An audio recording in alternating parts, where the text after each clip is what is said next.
जा करके उत्तर प्रदेश से इनको आए हुए 1 महीना से अलग ऊपर हो गया और गांव-गांव में जाकर अपने विचारों को रखते हैं, समाज को एक सूत्र में बांधने का काम करते हैं। मैं आमंत्रण करूंगा माननीय अविनाश सर को, जो कि अपनी बातों को रखेंगे। अविनाश सर।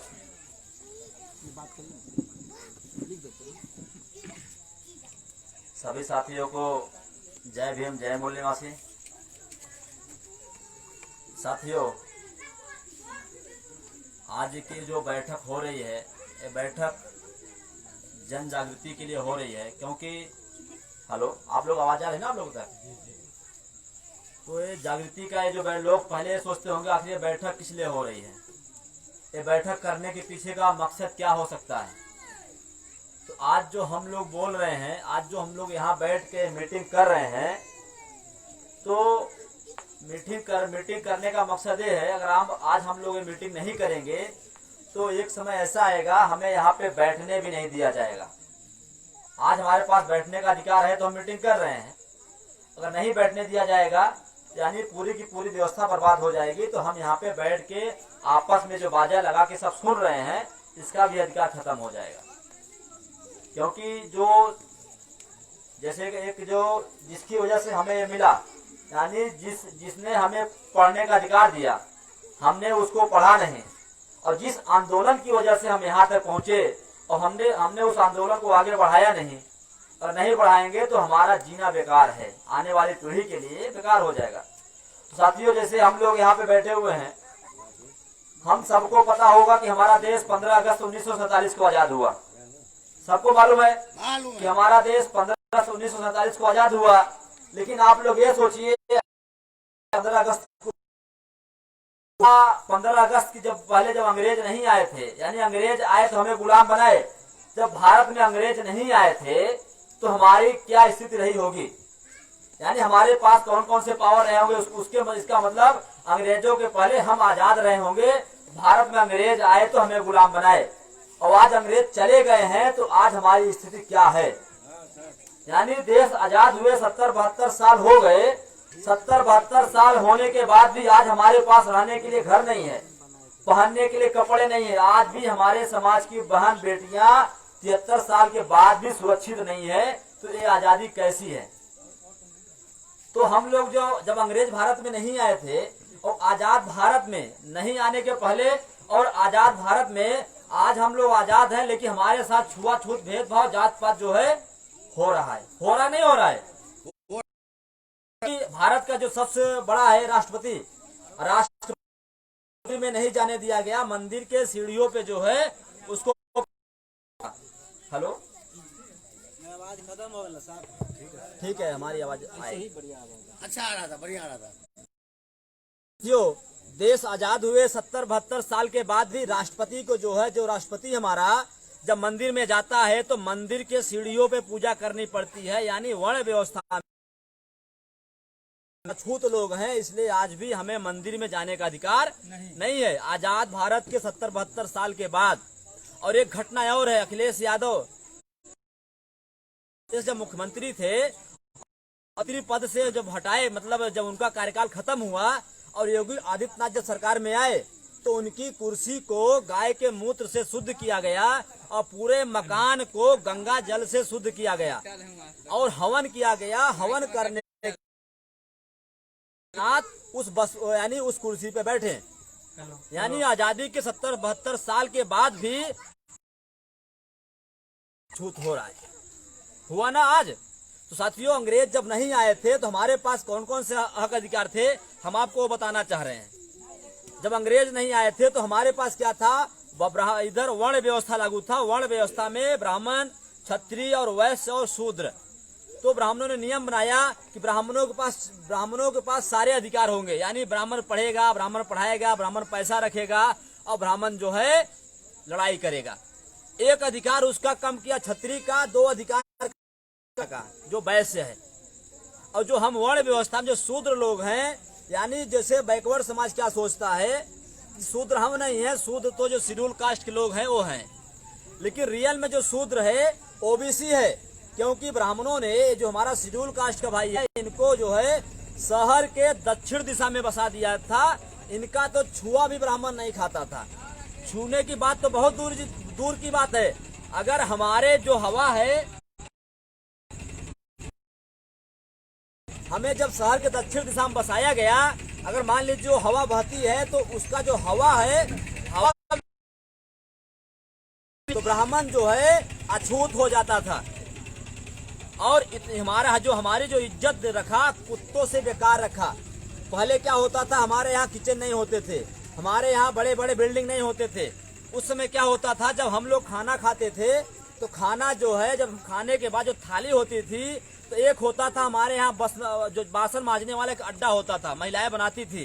तो वहाँ क्या होता था, तो बर्तन को वहाँ जब रखती थी तो कुत्ता आता था, कुत्ता को बर्तन में चाटता था, उसकी इच्छा हुई तो बर्तन में पेशाब भी कर देता था। और हमारे समाज की महिलाएं जब जाती थी तो थाली को साफ करती थी। थाली कहाँ रखती थी, किचन में थी। अगर उसी थाली में कोई हमारा शेड्यूल कास्ट का भाई खा ले, थाली कहाँ जाती थी, घर के बाहर जाती थी। यानी कुत्ता थाली चाटे, थाली अंदर गई, और कोई हमारा भाई खाना खा ले, थाली कहाँ गई, नाली में गई। यानी हमारा छुआ भी जो है लोग नहीं खाते थे, इतना हमारी बेकार स्थिति थी। और जो बैकवर्ड समाज के लोग हैं, ब्राह्मणों ने क्या कहा, शूद्रों को सेवा करने का अधिकार होगा। अभी सेवा कौन करेगा, जब जिसका छुआ ब्राह्मण खा नहीं सकता तो सेवा कहाँ से करेगा। सेवा करने का जो अधिकार था, जैसे यादव जी हैं, यादव जी तो ब्राह्मण जी को, पंडित जी को यादव जी दूध देते थे, और जो कुर्मी होते थे वो अनाज देते थे, जो कोयरी होते थे सब्जी देते थे। और उसमें मनुस्मृति में लिखा, क्या लिखा, अगर शूद्रों के कान में ज्ञान का एक भी शब्द पड़ जाए तो उनके कान में शीशा पिघला के डाल दो। और लिखा, अगर ये उच्चारण कर ले तो इनका जीभ काट लो, और अगर देख ले तो इनकी आंखें फोड़ दी जाए। यानी हमें बोलने का भी हक अधिकार नहीं था। अभी उच्चारण करने वाली बात क्या है, मान लीजिए यादव जी पंडित जी के यहाँ दूध देने गए। जब पंडित जी के यहाँ दूध देने गए तो ब्राह्मण मंत्र पढ़ रहा है, नहा धो के अगरबत्ती लगा रहा है। जब मंत्र पढ़ रहा है तो अगर यादव जी के कान में मंत्र आ गया तो यादव जी ऑटोमेटिक कान में गुनगुनाने लगते हैं। जैसे हमारा एक आकलन क्या है, जैसे हम लोग कहीं गाना बजता रहे, अगर गाने की आवाज हमारे कान में आ गई तो हम लोग उस गाने को जो है गुनगुनाने लगते हैं, जो गाना जो बजता रहता है। तो अगर कान जो पंडित बक रहा है अगर उसकी आवाज हमारे कान तक आई तो हम लोग भी जो है बोलते रहते हैं। यानी अगर हम बोलते हैं, हम गुनगुनाते हैं तो हमारी जीभ काट ली जाती है। और हमने पंडित को बोलते हुए देख लिया तो हमारी आंख फोड़ दी जाती थी। यानी इतना भयानक स्थिति इस देश के जो 3.5% जो ब्राह्मण लोग हैं उन लोगों ने बनाया। और जब व्यवस्था थी, जब भारत में अंग्रेज आए तो अंग्रेजों ने देखा कि यहाँ के जो स्थिति थी, आखिर अंग्रेज गुलाम किसको बनाएगा। अंग्रेजों ने हमें गुलाम नहीं बनाया, हमें ब्राह्मणों ने गुलाम बनाया, ब्राह्मणों को गुलाम अंग्रेजों ने बनाया। यानी हम लोग डबल गुलाम थे, पहले गुलाम ब्राह्मणों के थे, उसके बाद अंग्रेजों के थे।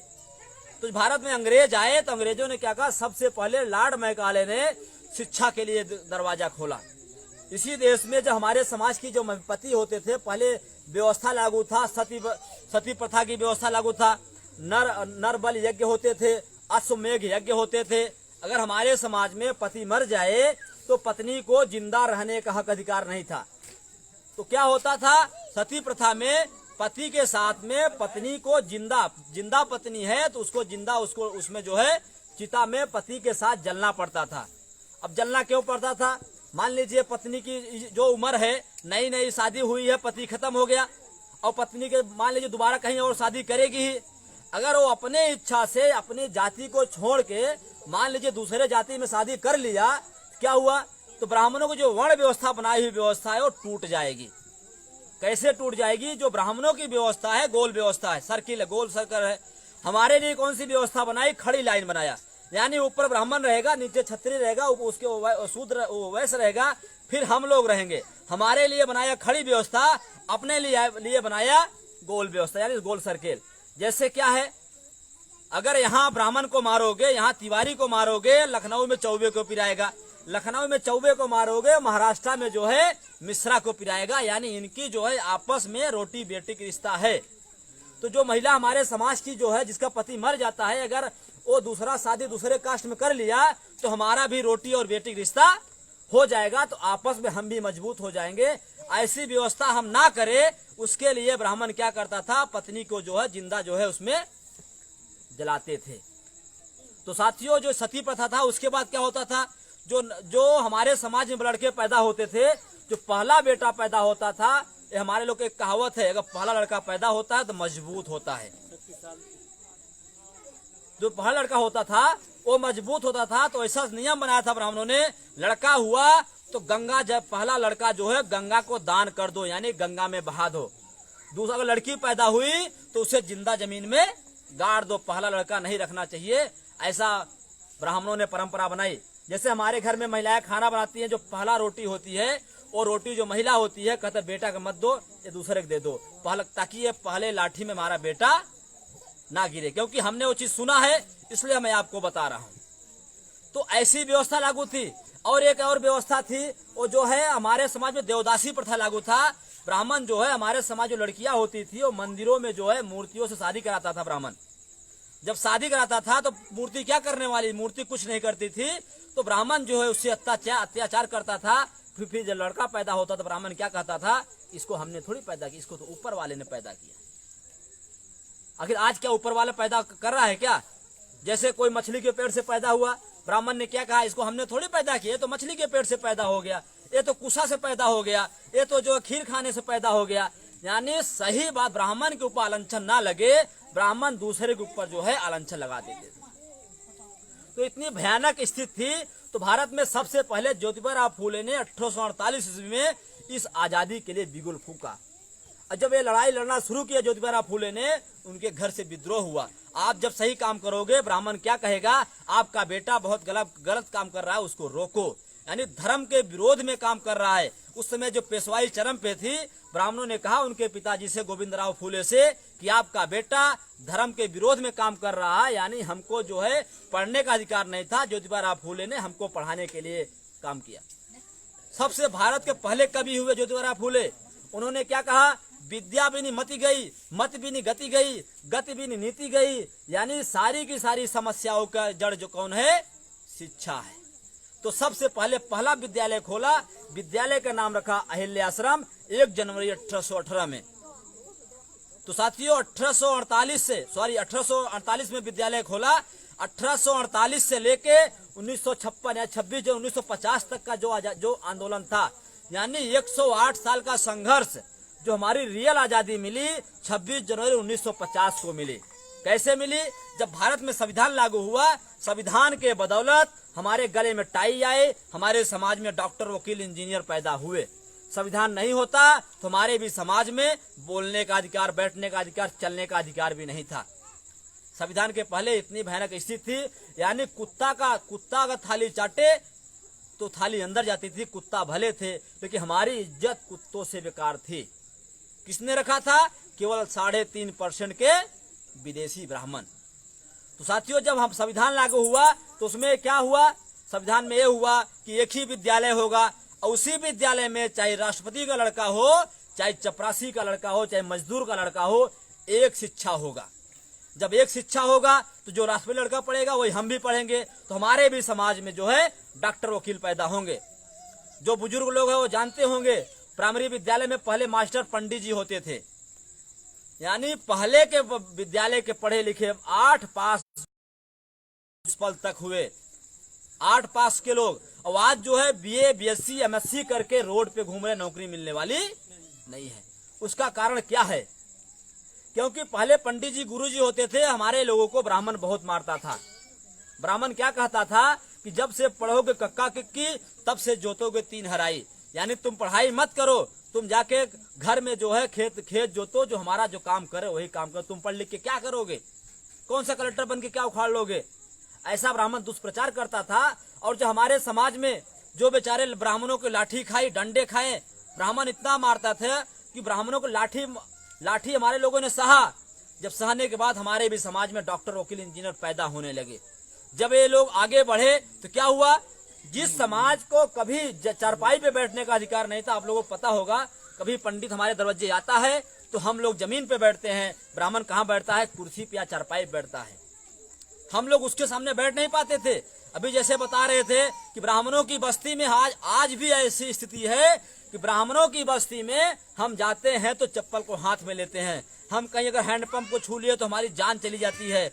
और जो है हमारे समाज के लोग अगर मुछ रख लेते हैं ना, मुछ के रखने के लिए हमारे समाज की हत्याएं हो रही हैं। हमारे समाज लोगों को शादी में जब घोड़े पे चढ़ जाते हैं तो घोड़े पे चढ़ने की वजह से हमारे समाज की पिटाई हो रही है। हो रही नहीं हो रही है? यानी आजादी के 70-72 साल के बाद भी आज ऐसी स्थिति है। तो साथियों, जब पढ़ने का अधिकार मिला, हमारे समाज के लोग भी ब्राह्मण के सामने क्या किया, कुर्सी से कुर्सी लगा के बैठना शुरू किया। जब ब्राह्मण आए तो हमारे लोगों ने उठा ही नहीं। जब नहीं उठा तो पंडित को टेंशन हुआ। टेंशन किस बात की हुई कि अगर एक आदमी शुरू हुआ, ब्राह्मणों को टेंशन हुआ। एक होता पूर्वानुमान, मतलब क्या हुआ, जैसे हम लोग किसान लोग हैं, हम लोग खेती करते हैं, हम लोग जब खेतों में पानी लगाते हैं तो जैसे हम लोग खेतों का जो नाली जो पानी होता है तो हम लोग क्या कहते हैं ट्यूबवेल वाले से कि भैया आधे घंटे के बाद ट्यूबवेल बंद कर देना, हमारा खेत जो है आधे घंटे में फुल हो जाएगा। कहते हैं ना हम लोग।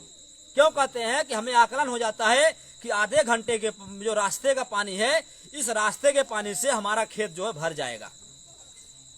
तो ब्राह्मणों ने आकलन किया कि इनकी जो पढ़ने लिखने की जो व्यवस्था है इनको बर्बाद कैसे करे। 92 के पहले प्लान बनाया, पूरे प्लान बना के कि पैदा कहाँ से हो रहे हैं, पैदा होने कहाँ से हो रहे थे, प्राइमरी विद्यालय से। तो इन्होंने क्या कहा कि प्राइमरी विद्यालय को सब काम होना चाहिए, यानी खिचड़ी मिलनी चाहिए, वजीफा मिलनी चाहिए, ड्रेस मिलना चाहिए, किताबें मिलनी चाहिए, लेकिन शिक्षा नहीं मिलना चाहिए। जिस मास्टर काम था पढ़ाना, मास्टर को क्या कहा, पढ़ाओ मत, आप बाल गणना करो, जनगणना करो, कितना आलू आएगा, प्याज आएगा, नमक आएगा, मिर्चा आएगा, दूध आएगा, केला आएगा, आप सबकी लिस्ट बनाओ। और लिस्ट बनाने के बाद जब तक बच्चे खाना खा न ले तब तक आपको रिपोर्टिंग देनी पड़ेगी। यानी एक होता है बावर्ची, आप लोग बावर्ची समझते हैं? बावर्ची मतलब खाना बनाने का मेन हेड है, जिसे हलवाई बोलते हैं। एक हलवाई होता है जो लिस्ट बनाता है, एक कारीगर होता है जो कि खाना बनाता है। तो मास्टर को क्या कर दिया, मास्टर को बावर्ची बना दिया। पढ़ाने मास्टर के बजाय क्या बनाया, बावर्ची बना दिया। और उसने नियम निकाला कि 1 से 8 तक के बच्चों को फेल नहीं किया जाएगा। इतना ही नहीं, हमारे समाज जब बच्चे कॉलेज जाते हैं, विद्यालय जाते हैं, वो स्लेट ले जाना भूल जाते हैं, लेकिन प्लेट ले जाना नहीं भूलते। और ब्राह्मणों ने क्या कहा, हमारा समाज जब बच्चा पढ़ने बैठता है तो पढ़ने के बजाय दिमाग कहाँ रहता है, उसका दिमाग खाने पे रहता है कि खाना कब मिलेगा, कब हमें खाना है। यानी बच्चे का ध्यान कहाँ पे लगा हुआ है, खाने पे। मास्टर का ध्यान कहाँ लगा हुआ है, खाने पे। जो खाने की रिपोर्टिंग जाएगी लखनऊ के जो डिप्टी साहब है उनका ध्यान कहाँ लगा हुआ है, खाने पे। और हमारे घर के जो गार्जियन है कभी नहीं पूछते कि हमारे बेटे को क्या पढ़ा। मान लीजिए किसी दिन खाने में हमारे बेटे को केला नहीं मिला, दूध नहीं मिला, तो लड़का रोते हुए माँ के पास आएगा, गुरुजी जो है हमें केला नहीं दिया खाने के लिए। तो महिलाएं क्या करती है, पुरुष तो काम पे चले जाते हैं, महिलाएं उनका बैग उठाए पास पहुंच जाएंगी, क्या कहेंगी, कहा गुरुजी आज हमारे लड़किया को जो है खाने में केला क्यों नहीं दिया। लेकिन हमारे घर के लोग हमारे बच्चों को क्यों नहीं पढ़ाया, या जो आपने होमवर्क दिया था, काम दिया था, क्या मेरा बेटा काम किया कि नहीं किया, क्या आपने कभी इस पे समीक्षा किया। हमारे घर के गार्जियन का भी ध्यान कहाँ रहता है। समाज लोगों को स्लेट के स्थान पे क्या थमा दिया, कटोरा थमा दिया भीख मांगने के लिए। ये प्लान के तहत पूरा किया गया है।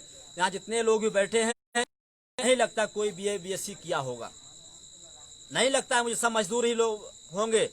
तो जो बैठे हुए लोग, क्या इनके पीढ़ी कभी डॉक्टर बन पाएगा, कभी वकील बन पाएंगे, कभी बनने वाले नहीं है। क्योंकि वो डॉक्टर बनाने के लिए या MBBS कराने के लिए कम से कम 1 करोड़ रुपया चाहिए। किसके पास 1 करोड़ रुपया। तो ऐसी व्यवस्था बनाई गई। उसके बाद क्या हुआ, जो नियम निकाला कि 1 से 8 तक के बच्चों को फेल नहीं किया जाएगा। जब लड़का फेल नहीं होता तो हमारे घर के जो माताएं बहनें होती हैं वो कभी पढ़े लिखे थी नहीं, पहले महिलाओं को पढ़ने का अधिकार ही नहीं था। जब पढ़े लिखे थे नहीं, उनको क्या मालूम लड़का पढ़ रहा है कि नहीं पढ़ रहा है। 1 से 8 तक जब फेल नहीं हुआ, जब हाई स्कूल का मामला आया तो बोर्ड का एग्जाम हुआ। जब बोर्ड का एग्जाम हुआ, एक बार फेल हो गया तो माँ बाप क्या कहते हैं, बेटा एक बार और ट्राई करो तो शायद दूसरी बार निकल जाओगे। एक बार और ट्राई किया, एक बार और फेल हो गया। फिर कहता एक बार और ट्राई करो तो, क्योंकि हाई स्कूल में 3 बार का चांस था। जो आदमी तीसरी बार नहीं फेल होता पास होता था उसकी जो हाई स्कूल जो है फॉर्म रद्द होता था। तो जो तीसरी बार जब फेल हो गया तो माँ बाप क्या कहते थे कि बेटा तुम्हारे नसीब में पढ़ाई लिखाई है। तुम अगर बाप किसानी कर रहा है चलो बेटा कल से तुम किसानी करो,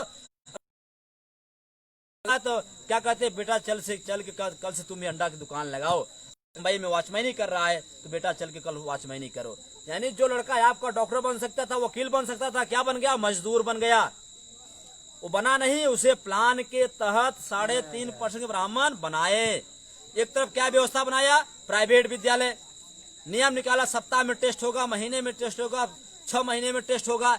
एक तरफ टेस्ट की परीक्षाओं की जो है कड़ी लगा, एक तरफ एक भी परीक्षा नहीं होगी।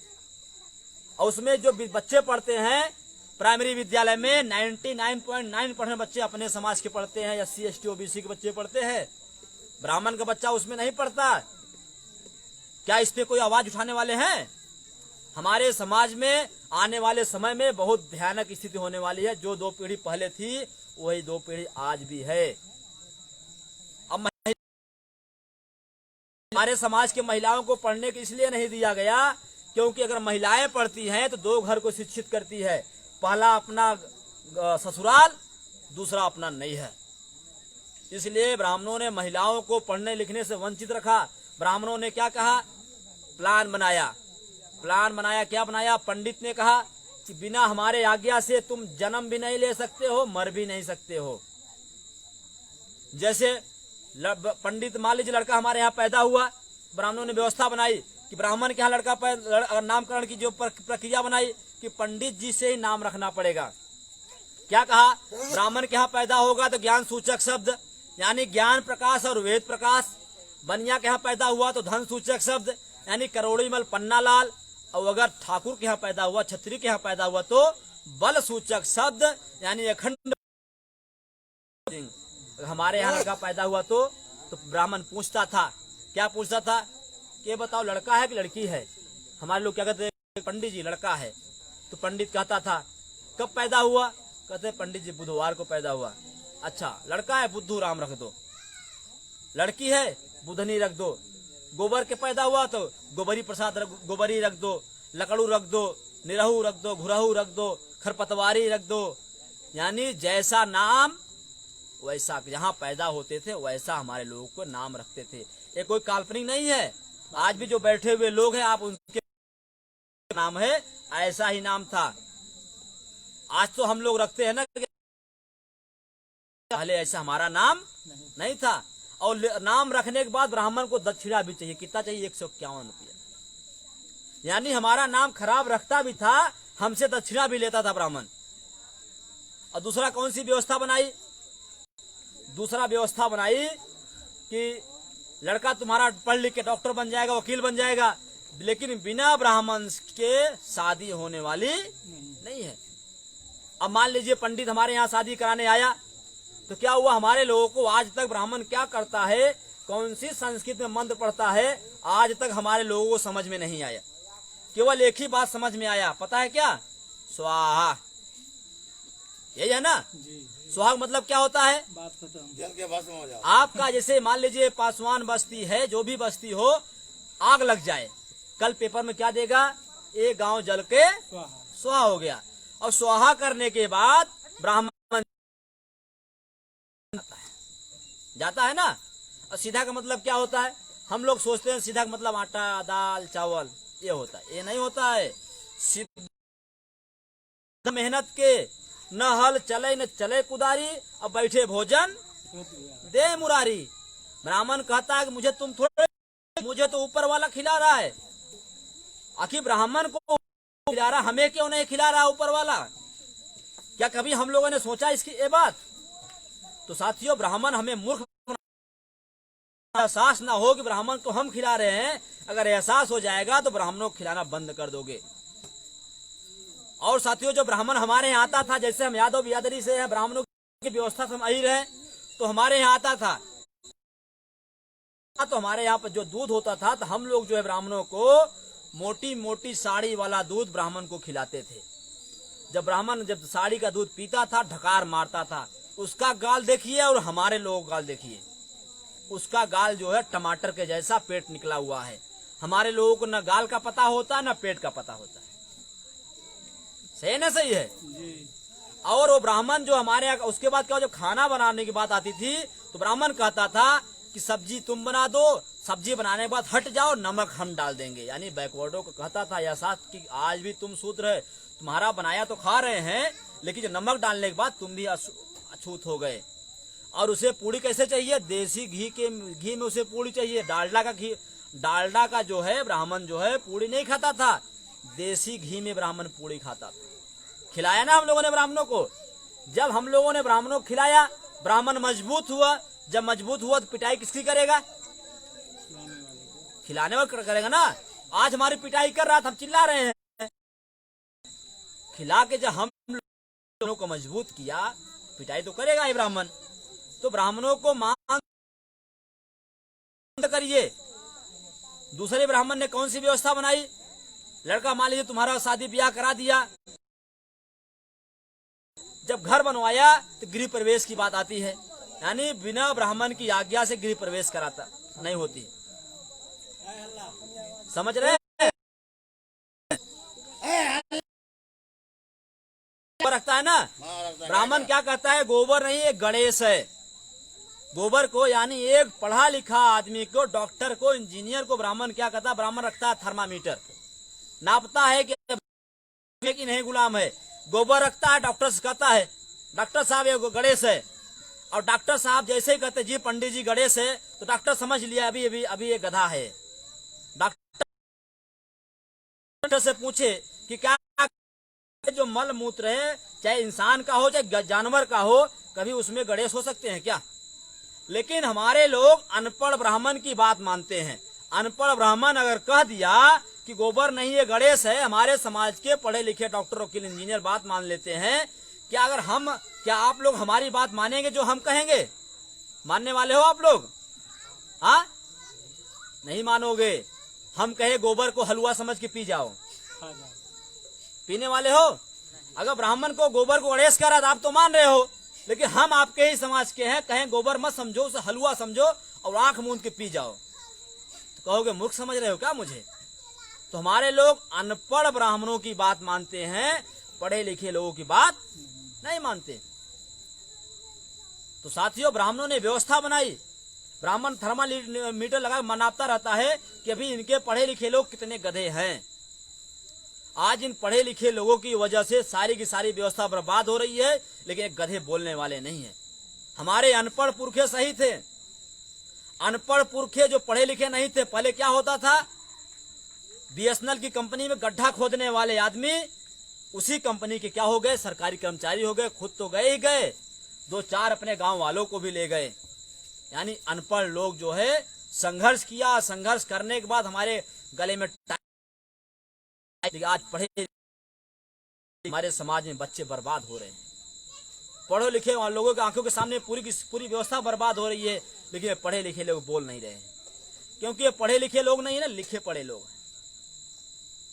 तो हम लोग ये बात समझने की व्यवस्था बनाई कि तुम्हारे पिताजी मर गए, मरने के बाद जब स्वर्ग जाने की बात ना, हमारे आज्ञा से ये स्वर्ग नहीं जा सकते।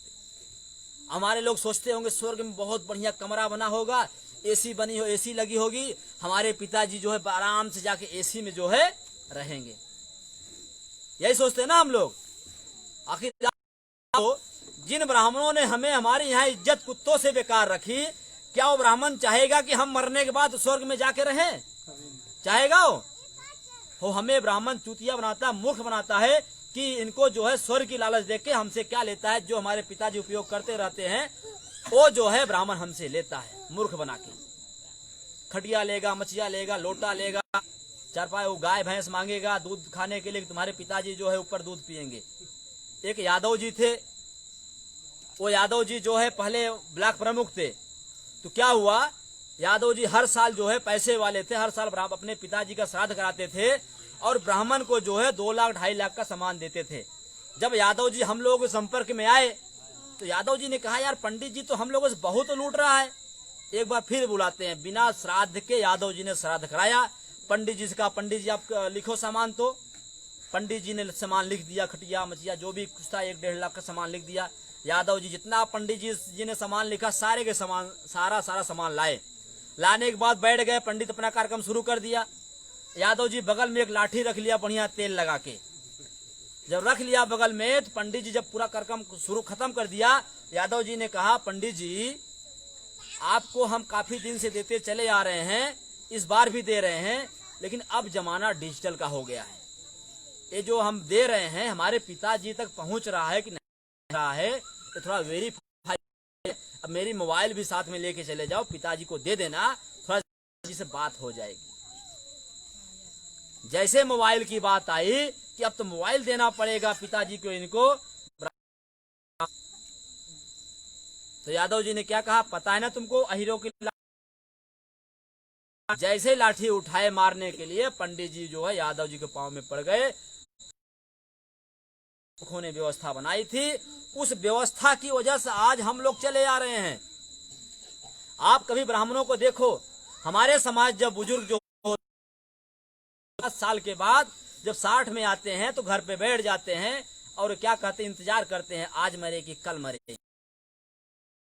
खिलाते खिलाते मरने का इंतजार करते हैं, कहते हैं अभी हम तो रिटायर हो गए हैं, अब घर ही बैठते हैं और उसके बाद वेट करते हैं कि हमारा कागज कब आने वाला है, कहते हैं अभी लेट है थोड़ा। ब्राह्मण होता है अंतिम सांस तक वो अपनी व्यवस्था को मजबूत करने के लिए करता है। नहीं कुछ होता तो पर्चियां बांटता रहता है, कहता है 10 को बांटो नहीं तो मर जाओगे, 20 को बांटो नहीं तो मर जाओगे। होता नहीं होता है। यानी ब्राह्मण अपनी व्यवस्था मजबूत करने के लिए आखिरी सांस तक काम करता है। हमारे समाज के लोग मरने का इंतजार करते हैं कि मरे तो मरे कब। दूसरी बात क्या है, यहाँ सब हिंदू लोग बैठे हैं ना, सब हिंदू हैं, सबको पता है। हम आपसे पूछें हिंदू का मतलब क्या होता है? इस्लाम धर्म में संस्थापक मोहम्मद साहब है, जैन धर्म संस्थापक महावीर स्वामी है, बौद्ध धर्म संस्थापक गौतम बुद्धा है, हिंदू धर्म संस्थापक कौन है? तो साथियों हिंदू नाम का भारत में कोई धर्म ही नहीं है।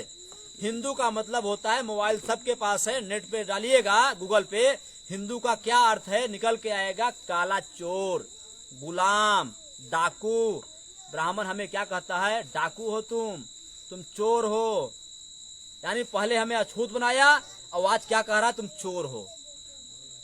अगर ऐसे चोर कहेगा कि किसी पासवान जी को कहा पासवान जी तुम चोर हो, तो पासवान जी क्या करेंगे, पिटाई करना शुरू कर देंगे। और थोड़ा सा मक्खन पालिश लगा कहेगा तो खुश हो जाएंगे। ये थोड़ा सा मक्खन पालिश की बात है। तो हिंदू का मतलब काला चोर एवं गुलाम हो। 1669 ईस्वी में मुगलों ने गाली दिया किसको, ब्राह्मणों को। ब्राह्मणों को उसमें जजिया कर लगाया। जजिया कर में क्या कहा कि जो कर देगा जमीन, कर का मतलब क्या होता जो है लगा। आप लोग बैठ रहे, ये खत्म करेगा ऐसा कुछ मामला हो तो नहीं, समझ रहे हैं। तो जमीन का वसूलने के बाद जो है, जो बेचारे कर दिए वो तो हिंदू रह गए, जो नहीं दिए जैन धर्म बौद्ध धर्म कबूल किए। और ब्राह्मणों ने 800 साल लिखित लेटर दिया मुगलों को कि तुम भी विदेशी हो, हम भी विदेशी हैं, हम हिंदू नहीं हैं। लिखित लेटर दिया, हम हिंदू नहीं है। दयानंद सरस्वती ने आर्य समाज की स्थापना की 1875 ईस्वी में, किताब लिखा सत्यार्थ प्रकाश, उसमें लिख के रखा। हिंदू क्यों बनाना पड़ा, क्योंकि पहले हमें ब्राह्मणों ने 6743 जातियों में बांटा, आज हिंदू के नाम पे इकट्ठा कर रहे हैं, क्योंकि उनको वोट लेना है। 3.5% का ब्राह्मण गांव का पंच नहीं बन सकता, प्रधानमंत्री बनने की बात तो बहुत दूर है। लेकिन आज 3.5% का ब्राह्मण पूरे देश को चला रहा है ना। इतना ही नहीं, हिंदू के नाम पे, हिंदू का मतलब क्या होता है, जैसे आप लोग एक चीज जानते हो, किराना, आप लोगों ने नाम सुना होगा किराना। एक किराने की दुकान होती है। हम आपसे कहे आप जाओ किराने की दुकान से 1 किलो किराना लेके आओ, तो क्या आपको किराने की दुकान पे किराना मिलने वाला है? आपसे कहे आलू लाओ, नमक लाओ, मिर्ची लाओ, तेल लाओ, तब आपको मिलेगा। किराना जो है कवर है, जो किराने का अंदर क्या है, सामान है। किराना क्या हो गया, कवर हो गया। किराना नाम के कवर से ढका। आपने संतरा देखा है, संतरा होता है, जब कवर हटाओगे तो नहीं जाता। अब जैसे समझो फांकी क्या है, ये जातियां हैं, ढकोगे संतरा क्या हो गया, वो हिंदू हो गया। यानी ब्राह्मण हमें हिंदू नाम की चादर से ढकता है। चादर हम हटाते हैं, क्या बनते हैं, अहिर गडरिया गुरमी काछी चमार पासी कोल धैका लोहार मिलते हैं। ये ढक दिया तो क्या कहता है, हिंदू बन गए। अब हिंदू का नेता कौन हो गया, ब्राह्मण हो गया। और जब हिंदू का नेता ब्राह्मण हो गया तो हमारी पिटाई करता है। तो साथियों ये बात समझने की है, हम हिंदू लोग नहीं है, क्योंकि वर्ण व्यवस्था में ब्राह्मण जो हमें सूत्र बनाया था, आज हिंदू के नाम पे हमें गाली दे रहा है। और दूसरी बात हमने कहा जय मूल निवासी कहा ना शुरू में, तो जो ब्राह्मण यहाँ के हैं, ब्राह्मण भारत के रहने वाले लोग नहीं है, ब्राह्मण जो है विदेशी हैं। विदेशी कैसे हैं, ब्राह्मणों ने किताब लिखा, नेहरू ने किताब लिखा डिस्कवरी ऑफ इंडिया, उसमें लिख के रखा, अभी आपके बीच में इसकी चर्चा हुई थी, डीएनए का किताब में लिखा कि हम लोग जो है यूरेशिया के रहने वाले लोग हैं। अगर हम लोग किसान लोग हैं, किसान खेती, अगर हम खेती की भाषा में आपको समझाए, एक होती है लाल बाली गेहूं, गेहूं तो हम लोग बोते हैं ना, गेहूं में एक लाल बाली होती है, एक जो होती है सफेद बाली होती है। अगर हम लोग लाल वाली बाली को बोए तो कैसा बाली निकलेगा, लाल ही निकलेगा ना। अब काटेंगे फिर तो लाल ही निकलेगा। तो जो जैसी बाली है, बाली जो गेहूं तो लाल है बाली है, लेकिन उसका जो नस्ल है, हम लोग कौन सा बीज कहते हैं ना उसको, ब्लैक का जब बीज आता है वो अलग किस्म का होता है, हाँ हाइब्रिड बीज का होता है। यानी जो ब्राह्मण है इनका जो डीएनए है यूरेशिया के रहने वाले, हमारा शकल देखो कहीं मिलने वाला नहीं है, उनका शकल अलग से देखता है, यहाँ पंडित है। जैसे क्या है, कुत्ता आपने देखा, कुत्ता एक कुत्ता होता है, देसीवा कुत्ता होता है, एक होता है, हम लोग क्या कहते हैं, ये विलायती कुत्ता है। ये कौन सा है, ये देसी कुत्ता है। कुत्ता विलायत पैदा होने नहीं गया था, पैदा कहाँ हुआ, वो भारत में ही हुआ, लेकिन उसकी जो नस्ल है वो कहाँ की है, विलायत यानी विदेश की है, यूरेशिया की है। उसी तरह ब्राह्मण है, ब्राह्मण पैदा यहाँ हुए, लेकिन जो इसका नस्ल है, ब्राह्मणों का जो नस्ल है यूरेशिया का है, यहाँ के रहने वाले लोग नहीं है। तो साथियों आप लोगों ने एनडी तिवारी का नाम सुना होगा, सुना ना आप लोगों ने, एनडी तिवारी का भी डीएनए टेस्ट हुआ, जिसके माध्यम से पता चला डीएनए जो 21 मई 2001 की रिपोर्ट है कि जो ब्राह्मण है, ब्राह्मण यूरेशिया के रहने वाले लोग हैं। माइकल बामसाद ने टेस्ट किया, चेक करने के बाद, क्योंकि उन्होंने सोचा पूरे भारत में जाति व्यवस्था नहीं है, ये पूरे मतलब विश्व में जाति व्यवस्था नहीं है, ये भारत में ही क्यों है जाति व्यवस्था। तब चेक करने के बाद इंग्लिश पेपर, ठाकुर जो वैश्य लोग हैं, इनका डीएनए यूरेशिया के लोगों से मिलता है। हमारा समाज हिंदी पेपर तो पढ़ता नहीं है, इंग्लिश पेपर पढ़ने की बात तो बहुत दूर है। अगर हिंदी पेपर में आया होता शायद हम लोग जान गए होते। तो साथियों अभी वर्तमान में चुनाव है, ये बात कह के मैं अपनी बात को खत्म करता हूं, क्योंकि बहुत टाइम नहीं लेना चाहता। साथियों चुनाव है, और हमारे माँ बाप की वजह से, गलती की वजह से हमारे बेटी और हमारे भाई उसके जो है जिम्मेदार होते हैं। गलती कौन करता है, माँ बाप, और उसका दोषी कौन होता है, तुम्हारा भाई होगा। कैसे होगा, वोट हम बेच देंगे, हमारी बहन का बलात्कार होता है, फिर हम लोग चिल्लाते हैं, चिल्लाने के बाद क्या होता है, जब वोट बेच ही दिया, विधायक सुनेगा क्यों, विधायक क्या कहता है, अरे आपने मुझे फ्री में वोट थोड़ी दिया है, फ्री में नहीं दिया है, पैसे लेके वोट दिया है आप लोगों ने, तो हमारा काम कौन करेगा। एक तरफ हमारा भाई बेरोजगार हो रहा है, एक तरफ जो हमारी बहन साहब बलात्कार हो रहा है। तो आपके दरवाजे वोट मांगने कोई भी आए, कोई भी वोट मांगने आए, तो आप लोग सीधी सी एक बात बोलिए कि हम वोट आपको देंगे। 70 साल से वोट देते चले आ रहे हैं। साथियों जो वोट देने का जो हमें हक अधिकार मिला, बाबा साहब अम्बेडकर साहब बहुत कठिनाई से लड़ने के बाद तो हमें वोट देने का अधिकार मिला। वोट का कीमत किसी को राजा बनाने का होता है, और ना दो तो भिखारी बन जाएगा, बहुत बड़ी ताकत होती है वोट में। जब बाबा साहब वोट दे के, जब वोट का अधिकार लेके आ रहे थे, एक ब्राह्मण बैठा हुआ था, तो ब्राह्मण मुस्कुराया, कहा कि बाबा साहब हंसते हुए बाहर निकले। तो ब्राह्मण ने क्या कहा बाबा साहब से, बाबा साहब आप जो है मुस्कुरा क्यों रहे हैं। तो बाबा साहब ने कहा मैंने रानी के पेट का नसबंदी कर दिया, अब रानी के पेट से लड़का पैदा होगा और राजा नहीं बनेगा। अब जो राजा बनेगा हमारे लोगों के वोटों से राजा बनेगा, हमारे लोगों की जनसंख्या अधिक है। तो ब्राह्मण ने कहा बाबा साहब तुम्हारे लोग गरीब है, लाचार लोग हैं, तुम्हारे लोग तो दारू पे वोट बेच देते हैं, कपड़े पे वोट बेच देते हैं। बाबा साहब ने कहा हमारा समाज जब तक वोट की कीमत नहीं समझता तब तक समझ लो हमारा समाज लाचार है, लेकिन जिस दिन वोट की कीमत समझ गया तुम 3.5% ब्राह्मणों की क्या स्थिति होगी हम उसका आकलन नहीं कर सकते, यानी तुम्हारी औकात नहीं रहेगी। तो हम लोग कितने वोट बेचते हैं? 500 रुपए वोट बेचते हैं। दारू पे वोट बेचते हैं ना हम लोग, बेचते हैं। साथियों 500 रुपया कितना? 5 साल 500 रुपया, 5 साल का 500 रुपया, एक साल कितना हुआ? 100 रुपया एक साल का। अगर आप जोड़ोगे एक जिद्दी 54 भिखारी भी नहीं लेता, लेकिन हम लोग 54 में वोट बेचते हैं, फिर हमारे बहन बेटी से बलात्कार होता तो हम क्या चिल्लाते हैं? हमें अपने वोट की कीमत को समझना पड़ेगा। कांसी राम साहब कहते हैं बहन बेटी की इज्जत बेचने के बराबर है। लड़े कौन लड़े? रामविलास पासवान जी ने बहुत बड़ी लड़ाई लड़ी। रामविलास पासवान जी ने इतनी बड़ी लड़ाई लड़ी कि आज भी उनको कहते थे ऊपर आसमान नीचे पासवान। कहते नहीं कहते थे? जो उनका मिशन था पूरा होगा नहीं पूरा होगा? साथियों हमें ये बात ध्यान देनी पड़ेगी, हमारे दरवाजे कोई वोट मांगने आए उससे ना पैसा लो ना दारू लो, क्योंकि पूरी जिंदगी अपने पैसा दारू पी सकते हैं तो 1 महीना और पिएंगे, अपने पैसे से पिएंगे ना, हम उसके सामने क्यों उसका पैसा क्यों मांगे हम? और दूसरी बात है, कोई विधायक आपके दरवाजे आए उससे पूछिए कि हम आपको 70 सालों से वोट दे रहे हैं, आप ये बताओ कंपनी विद्यालय अस्पताल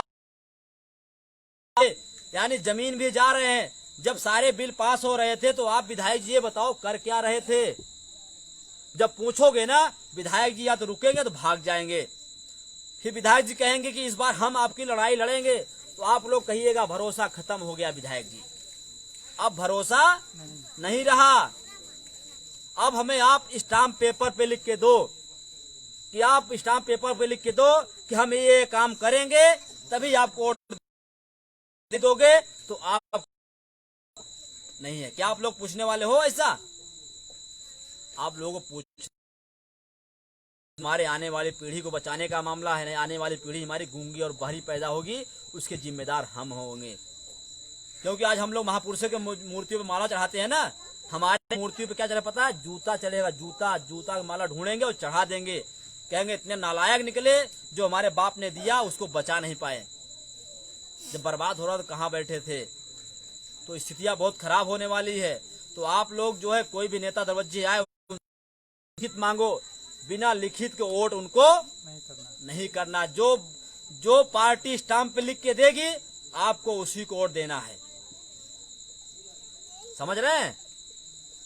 क्या होगा? हम लोग सोचते हैं कि कोई नई पार्टी आएगी उसका कोई लहर नहीं होगा, हमारा वोट खराब हो जाएगा। हम लोग सोचते हैं ना कि कभी भी वोट खराब नहीं होता। आज 3.5% का ब्राह्मण है, 3.5% ब्राह्मणों का 4-4, 5-5 राष्ट्रीय लेवल परसेंट की कौन सी राष्ट्रीय पार्टी है बताइए? कोई है? बीएसपी थी, उसका भी मान्यता रद्द हो गई है, लेटर उनको भी आ गया है। और ईवीएम के माध्यम से हमारे वोट जो है बेचे जा रहे हैं, वोट जो हमारा खत्म हो रहा है देने का अधिकार, यानी कोई नेता बोलने वाला नहीं है, कोई भी ईवीएम के ऊपर आवाज उठाने वाला नहीं है। अगर ईवीएम पे कोई आवाज उठाया तो दुनिया डरती है चुनाव आयोग से, दुनिया डरती है चुनाव आयोग से, और चुनाव आयोग डरता है केवल वामन मेश्राम साहब से। चुनाव आयोग को भी डर लगता है वामन मेश्राम से, वामसेप से। लोगों ने बहुजन मुक्ति पार्टी के माध्यम से हम लोगों ने केस किया था। क्या केस किया था? ईवीएम में घोटाला हुआ, कोई पार्टी ने केस नहीं किया, हम लोगों ने केस किया। उस पर निर्णय आया। निर्णय क्या है? जो वीवीपीएटी मशीन लगती है ना, उसकी वो भी वामन मेश्राम साहब की वजह से आई है। तो हम लोगों को जो पार्टी हमारी बात करे, जो लिखित स्टाम्प पेपर पे लिख के दे, ये मत समझिएगा कोई नई पार्टी आई है, नहीं तो हमारी आने वाली पीढ़ी बर्बाद हो जाएगी। क्योंकि पहले क्या होता था? पहले नेता हम लोग चुनते थे, आज नेता मीडिया चुनती है। आज नेता ऊपर से आते हैं, हम लोग नहीं चुनते। हमको जो दे देंगे। आज जो चुनाव होता है जातियों के नाम पे चुनाव होता है, धर्म के नाम पे चुनाव होता है। पहले नेता हम चुनते थे, अब नेता जो ऊपर से दे देंगे हम लोग उसको अपनी बिरादरी, वो आता है क्या कहता है, भैया तोहरे बिरादरी कहीं वोट दे दे। जब वोट ले लेता है, जब पार्टी में होता है, जीतने बाद क्या कहता है, मैं तो पार्टी का गुलाम हो गया। यानी संविधान भी जलाया गया। 131 सांसद थे रिजर्व सीट से चुने गए, किसी ने बोला नहीं। बोला किसी ने क्या? तो हम लोगों को जानकारी चाहिए, बिना जानकारी किए, बिना बोले कुछ होने वाला नहीं है। तो जो पार्टी आपको स्टाम्प पे लिख के दे, आप लोगों को उसी को वोट देना है। साथियों, आप लोग मेरी बात ध्यान से सुना, इसके लिए आभार, धन्यवाद। और लास्ट में एक बात और कहना चाह रहे हैं कि आप लोग जिसका जो भी क्वेश्चन होगा, आप लोग क्वेश्चन पूछ सकते हैं। और जो हम लोग चलते हैं, जो लड़ाई लड़ी जा रही है, लड़ाई लड़ने का जो मामला है, हम लोगों का प्लान चल रहा है। प्लान क्या है? जैसे क्या है, हम लोग प्लान क्या बना रहे हैं, 6 गांव है, 6 लाख गांव में से एक गांव से 50 आदमी को निकालना है। तो एक गांव से 50 आदमी आराम से निकल सकते हैं। एक गांव से 50 आदमी, कम से कम 50 और अधिक से अधिक 250 आदमी। अंग्रेज गए 3 करोड़ से, और अंग्रेज है, इनके लिए 5 गुना आदमी यानी 15 करोड़ लोगों आदमी को इकट्ठा करने की जरूरत है। तो हम लोग रोड और रेलवे को जब जाम करेंगे, तो एक संयुक्त राष्ट्र संघ का नियम है, जब प्लेन जाएगी नहीं विदेश में, तो एक नियम क्या है, कोई विदेशी किसी देश में जाके रह सकता है, व्यापार कर सकता है, लेकिन उनके लोगों पर राज्य नहीं कर सकता। जब हम लोग ब्राह्मण से कहेंगे, ब्राह्मण अब यहाँ रहना है तो रहो, अपना हिस्सा ले लो, रहो, हमें कोई आपत्ति नहीं है। और नहीं रहना है तो चांद पे कोई जमीन देख लो, अभी चांद पे जमीन मिलना शुरू हो गया है, अगर मिलती आप चांद पे जा सकते, कोई आपत्ति नहीं है। तो जो स्टाम्प पेपर पे लिख के दे, अब आप लोगों को होगा कि स्टाम्प पे लिख के देगा कौन, ये भी होगा ना। तो स्टाम्प पे जो लिख के देगा वो आपके बीच में आएगा, तो आप किससे चर्चा करेगा, और वो स्टाम्प आप अपने पास रखिएगा। रखने के बाद कोई प्रत्याशी आपके पास आए, उसको दिखाइएगा, आप ऐसा देने वाले हो क्या, पूछिए, उसको दिखाइए कि हम आपको ही वोट देंगे, खुला वोट देंगे, लेकिन ऐसा लिखित आप मुझे 100 रुपए की स्टाम्प पे लिख के दे दो, आपको हम वोट दे देंगे। अगर आप लोग ऐसा करोगे, ऐसी आशा विश्वास के साथ मैं अपनी बात को खत्म करता हूं। जय मूल निवासी।